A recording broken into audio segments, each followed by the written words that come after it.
Before I start the video, I want to clarify a few things for all those would-be detectives out there wanting to call me out on something. Yes, this project uses AI-generated assets, but this isn't one of those one-click, make-me-a-video affairs. Every scene, every voice line, every moment was generated, handpicked, or modified by me using good old-fashioned video editing. I used ChatGPT to help write and structure the story. 11 Labs for the voice, cloned from my own voice. Suno for the music. Sora and image tools for visuals. And OpenShot to glue everything together. Frame by frame, clip by clip. Look at this timeline for proof. So yeah, AI was a tool. But the vision, the choices, the execution, that's all me. Now that that's out of the way, so let me tell you about the time I almost froze to death in Merritt. It's 9:30 at night and I just got dropped off at a gas station on the edge of Merritt. No goodbye, no good luck, just doors close, taillights vanish, and I'm standing here like I'm supposed to know what to do next. The station's still lit. No cars, no sound except that buzzing light and the soft wind chewing on the gravel. I'm not even sure why this was the stop. Maybe it was just far enough for the driver, or maybe this is where I was supposed to be. Not like there's a road map for this kind of thing. I guess I'll walk. Town's gotta be down this road somewhere. Maybe there's shelter, maybe just more pavement. Either way, forward's the only thing that makes sense right now. I didn't know how far the town was. No signs, no sidewalks, just the highway, lined with shadows and old fences. There wasn't much to look at, black on both sides, a faint glow somewhere up ahead. I just kept moving toward the light, not because I thought it'd be welcoming, just because it was something, anything. The road was quiet, too quiet, not peaceful, just forgotten, like nobody drives it unless they're trying to get away from something. I didn't feel lost. I just didn't feel anywhere. The lights started showing up first, little orange glows blinking through the trees. I didn't know I was in Merritt until I was in it. No welcome sign, just street lights, fences, and the sound of my own boots. It wasn't dead. I passed a couple people outside a convenience store. A car pulled into a drive-thru. There was a McDonald's still open. Lights warm, people inside laughing at something. I could have gone in, could have bought something, but I didn't want to sit under those lights and feel like a ghost in line behind people with plans. I didn't want to explain myself, so I kept walking. It started slow, just a couple drops, barely enough to notice at first, but I knew that sound, that soft tick, tick, tick on pavement. I looked up. Clouds were thick, low, and heavy, like they'd been waiting for me to be just far enough from shelter. It wasn't dramatic, just cold, steady, one of those rains that doesn't soak you right away, it just claims you inch by inch. And I had nowhere to go. I didn't plan to stop there, but the rain wasn't letting up, and I was soaked through. Then I saw it, just a small superstore station, tucked off to the side like it wasn't meant to be found. It didn't look like much, just a roof and a dull yellow glow, but it was dry, and right then, that was enough. It wasn't warm, it wasn't welcoming, but it didn't ask anything of me. That roof just let me exist for a while, and after that walk, after that cold, existing felt like a gift. I must have passed out, curled up on my bag under the edge of that roof, rain still tapping the pavement like it had nowhere else to be.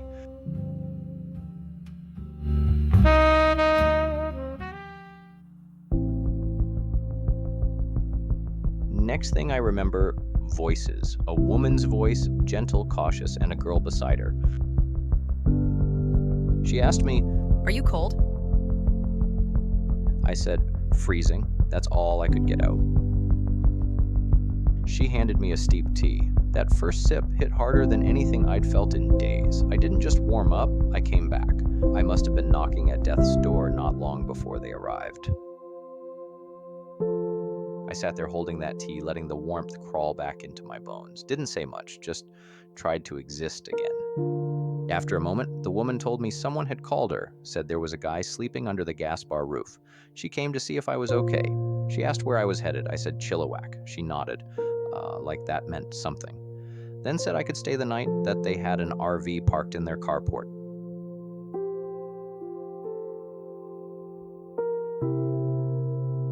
Next thing I knew, I was riding in their van, just dry for the first time in hours. Didn't feel real.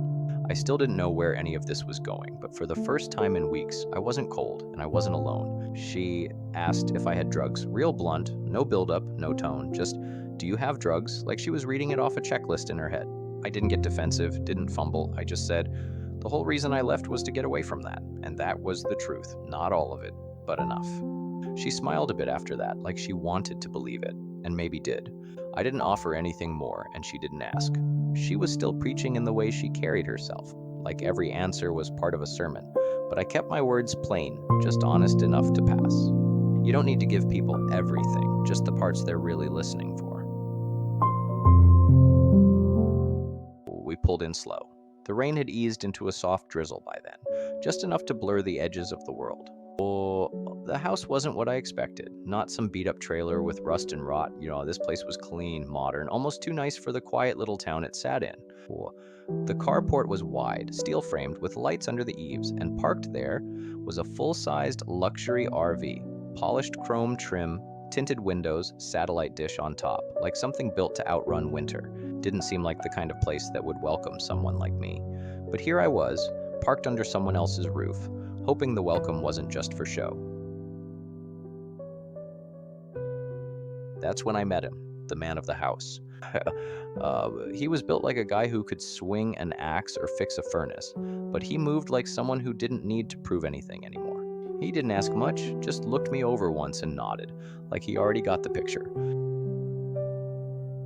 I was handed a plate of food, dry clothes too. I can't even tell you what I ate. I just remember it was warm, and it stayed warm. We talked a little, nothing deep, just real stuff. He had that calm, sharp kind of humor, the kind that sneaks up on you but lands heavy. They let me stay in the RV, and for the first time in days, I had 4 walls of my own.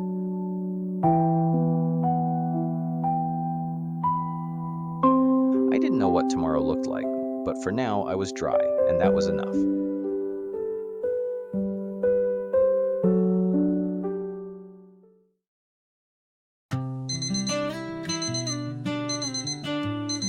Morning hit softer than I expected, the kind of quiet that doesn't ask anything from you, just lets you wake up slow.